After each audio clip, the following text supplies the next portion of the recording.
Integrate 3x square plus 8x minus 4 upon root x। अब यहाँ पर भी डिनोमिनेटर को हम स्प्लिट कर सकते हैं। So let us split the denominator.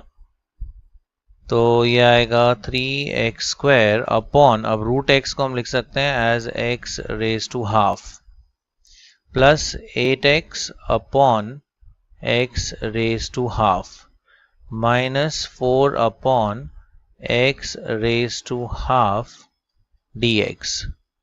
अब यहाँ पर इंडाइसेस हम यूज करेंगे, तो ये हो जाएगा 3 times x raise to 2 minus half a raise to m upon a raise to n is a raise to m minus n। तो वो वाला इंडाइसेस का लॉ हमने यूज किया, प्लस 8 टाइम्स यहाँ पे रेज टू 1 है, so this becomes x raise to 1 minus half minus 4 times इसका रेसिप्रोकल अगर लेते हैं तो ये जाएगा x raise to minus half dx। Further we have integration of, ये आएगा 3 times x raise to 2 2 is 4 minus 1, so that is 3 by 2। 8 times x raised to 1 minus half is half, minus 4 times x raised to minus half dx।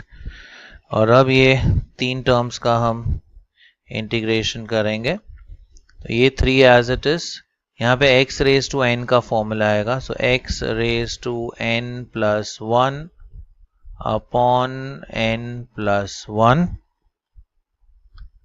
Plus 8 times x raise to again n plus 1 upon n plus 1 4 times again x raised to minus half plus 1 upon minus half plus 1 plus c।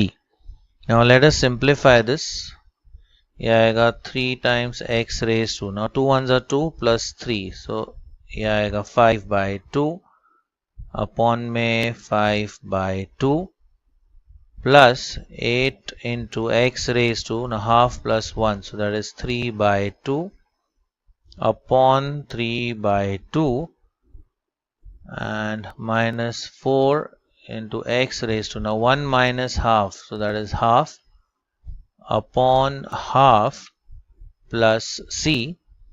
अब further और ये simplify होगा, ये 2 जाएगा ऊपर, so 2 3s are, that becomes 6 और नीचे आएगा 5, 6 by 5 into x raised to 5 by 2, 2 8s is 16, so 16 by 3 into x raised to 3 by 2, 2 4s ये हो जाएगा 8 times x raised to half plus c।